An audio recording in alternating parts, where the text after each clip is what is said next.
নায়ক আমিন খানের কথাগুলো লক্ষ টাকা পেয়েছেন। এই 10 লক্ষ টাকা দেয়াটা কিন্তু মূল উদ্দেশ্য না আমাদের। এই 10 লক্ষ টাকা কিন্তু ওনাকে আমরা অফিসে ডেকেও দিয়ে দিতে পারতাম না। কিন্তু আমরা এত বড় আয়োজন কেন করেছি 10 লক্ষ টাকা দেওয়ার জন্য? শুধুমাত্র একটি কারণে, যে আমরা যে টাকাটা দেই সেটা যেন আপনারা বিশ্বাস করেন। আপনারা বাংলাদেশে অনেক কোম্পানিকে দেখবেন পেপারে বিজ্ঞাপন দেয় যে বিভিন্ন উপহার দিবে, 10 লক্ষ দিবে, গাড়ি দিবে, বাড়ি দিবে, দেয়া এ পর্যন্ত দেখেছেন? আমার তো মনে হয় না আপনারা দেখেছেন কখনো। কিন্তু ওয়ালটন যেটা বলে সেটাই করে। এবং 2 নম্বর যে জিনিসটার জন্য আমরা এটা আসি এখানে, সেটা হচ্ছে আমাদের এই সাধারণ খেটে খাওয়া মানুষগুলো যেন তাদের কষ্টের টাকা দিয়ে নকল পণ্যটা না কিনে। বাংলাদেশের মার্কেটে আপনার নকল পণ্য ভরা, আপনি নিজেরাও বুঝবেন না কোনটা নকল কোনটা আসল। যেমন এই যে কি বলে মিঠুদার যে স্বর্ণের দোকান, এটার ভিতরে যে আসল সোনা আছে না নকল সোনা আছে আপনার ক্ষমতা আছে বোঝার? আপনি বুঝতে পারবেন না জীবনেও, যদি উনি মানুষ ভালো না হয়, তাই না? ঠিক তেমনি আমাদের দেশের সাধারণ মানুষ যারা খেটে খাওয়া মানুষ, কষ্টের টাকাতে টিভি কিনে, ফ্রিজ কিনে, এসি কিনে, এই এসিটা যেন 2 নম্বর এসি, নকল এসি না হয়, নকল ফ্রিজ না হয়, নকল টিভি না হয়। সেজন্য আমাদের এরকম জায়গায় এসে গণসংযোগ করা, মানুষকে বোঝানো যে আপনারা যেটা ভালো পণ্য, যেটা বিদেশে রপ্তানি হয়, বাংলাদেশের একটা ইলেকট্রনিক্স পণ্য বিদেশে রপ্তানি হয়, সেটা হচ্ছে ওয়ালটন। আর কোনো পণ্য কিন্তু বিদেশে যায় না। পৃথিবীর 44টা দেশে এই পণ্যটা রপ্তানি হয়। এটা কিন্তু আমাদের গর্বের জিনিস যে আমাদের দেশে ইলেকট্রনিক্স পণ্য বিদেশে যায়।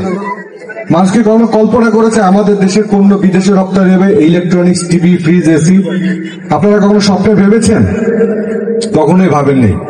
কিন্তু এটা এখন বাস্তব, বাংলাদেশ থেকে রপ্তানি হয়।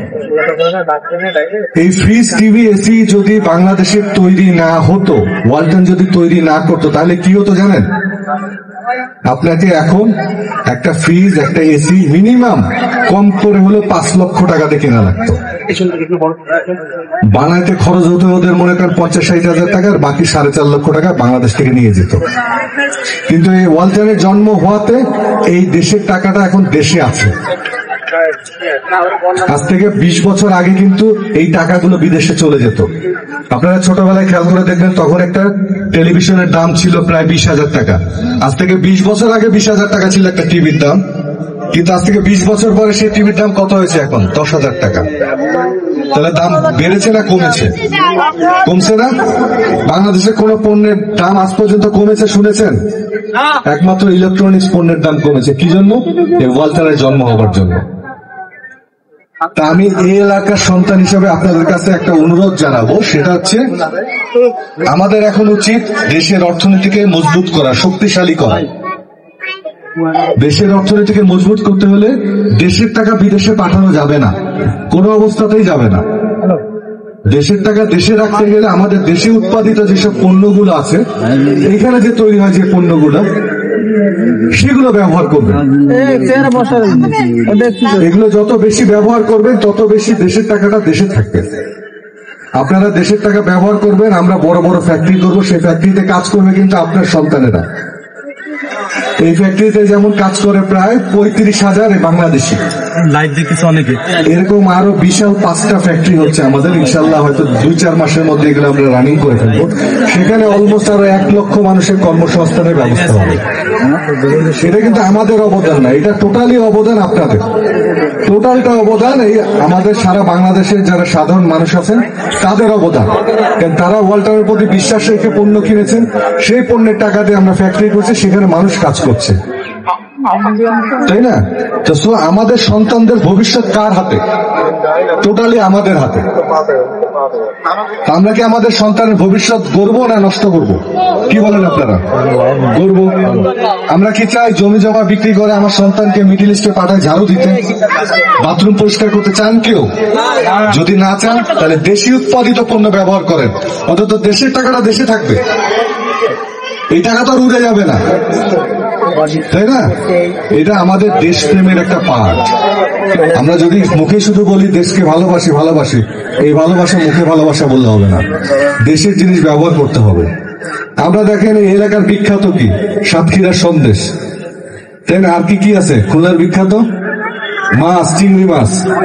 আমরা যদি এখন বিদেশ থেকে মাছ এনে খাই তাহলে এই চিংড়ি মাছ ব্যবসায়ীদের কি হবে? এখানে কত মানুষ কাজ করে না এইগুলো ঘেরে, এদের কি হবে যদি বিদেশ থেকে মাছ আসা শুরু করে? এই ঘেরগুলোর কি হবে? এই ঘেরে যে মানুষগুলো কাজ করে এদের কি হবে?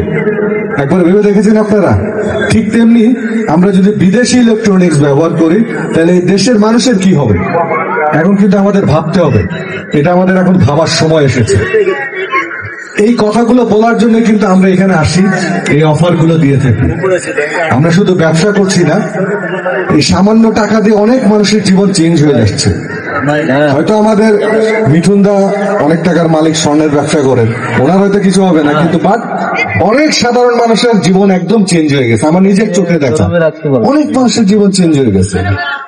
এক মহিলা পেয়েছিলেন, তার হাজবেন্ড মিডিল ইস্টে ক্লিনিং এর কাজ করতেন। মহিলাটা টাকা পাওয়ার সাথে সাথে তার হাজবেন্ডকে বলছে, তোমার আর ওই কাজ করতে হবে না, তুমি চলে আসো, আমি একটা মুদি দোকান দিচ্ছি, সেখানে তুমি ব্যবসা করবা। এরকম অসংখ্য মানুষের লাইফ চেঞ্জ হয়ে গেছে এবং তাদের দোয়াই কিন্তু আজকে ওয়ালটন এই পর্যায়ে চলে এসছে, একটা ঈশ্বরীয় পর্যায়ে চলে এসছে। আমি আশা করব সামনে কোরবানি ঈদ আছে, আপনাদের যত ধরনের ইলেকট্রনিক্স এর পণ্য প্রয়োজন পড়বে, এই যে আমাদের এখানে প্লাজা যেটা আছে এখানে আসবেন। আর সার্ভিস তো আল্লাহর রহমতে বাংলাদেশের সবচেয়ে বড় সার্ভিস নেটওয়ার্ক ওয়ালটনের। এত বড় সার্ভিস নেটওয়ার্ক এশিয়ার মধ্যে কোনো দেশে আছে কিনা আমার সন্দেহ আছে। সবচেয়ে বড় সার্ভিস নেটওয়ার্ক ওয়ালটনের। কোনো সমস্যা হলে সার্ভিস 100%ই পাবেন। এতটুকু বিশ্বাস রেখেন, আপনাদের এলাকার সন্তান উল্টাপাল্টা কথা বলবে না কখনো, ঠিক আছে? তা আপনারা ভালো থাকবেন, সুস্থ থাকবেন। আর কথা না বাড়াই, যিনি উইনার হয়েছেন সেই রনিদাকে স্টেজে আমন্ত্রণ জানাচ্ছি। রনিদা, সরি মিঠুন দা, মিঠুন দা আপনি আসেন, আপনারা একটু সামনের দিয়ে বসে লাইভ করতে হবে। আপনারা লাইভ করলে পিছনে বসেন। হ্যাঁ বসেন। কি নাম তোমার? মাম্পি দত্ত। হ্যাঁ। তোমার নামে তাহলে দোকানটা মাম্পি? আমি তাই তো বলি, এই নামটা কার? মাম্পি দত্ত। কেমন লাগছে তোমার বাবা যে পুরস্কার পেয়েছে? অনেক ভালো। তাই? বাবাকে বলো না কি কিনে দিতে? কি চাও বাবার কাছে? বাবা যেতে দেবে সেটাই।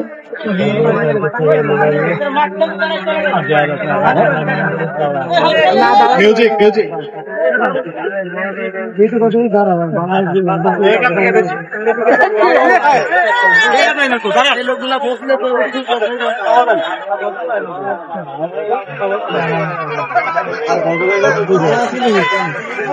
দেখা যাবে না।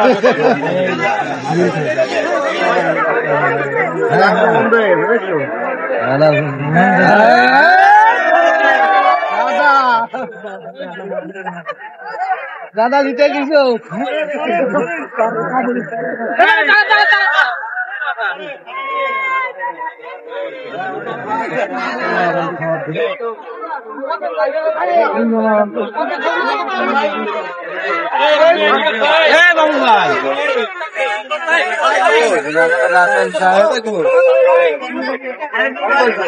সাংবাদিক ভাইদেরকে একটু অনুরোধ জানাচ্ছি, একটু পিছনের দিকে যাবেন আপনারা।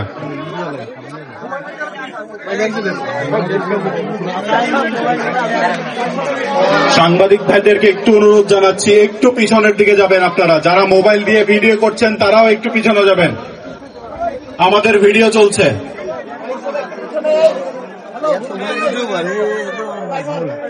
সাংবাদিক ভাইকে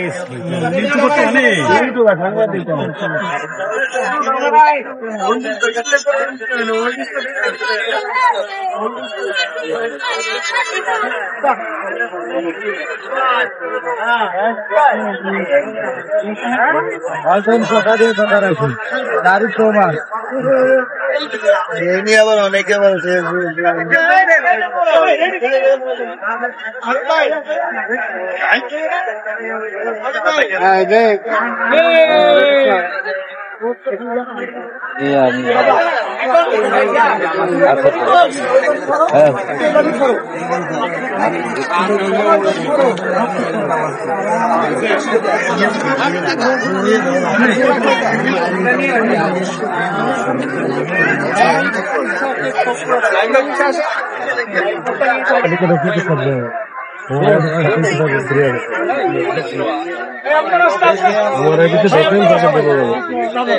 যেখানে হাজিরা দেন ওখানে ঢুকলেই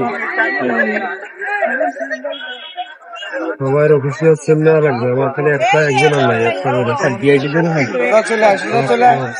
আমার তো ডিআইডি আছে।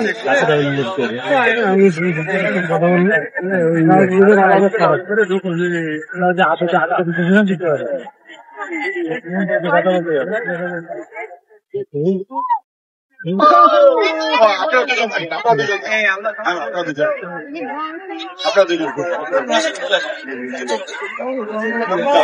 বাসা নিয়ে যাবে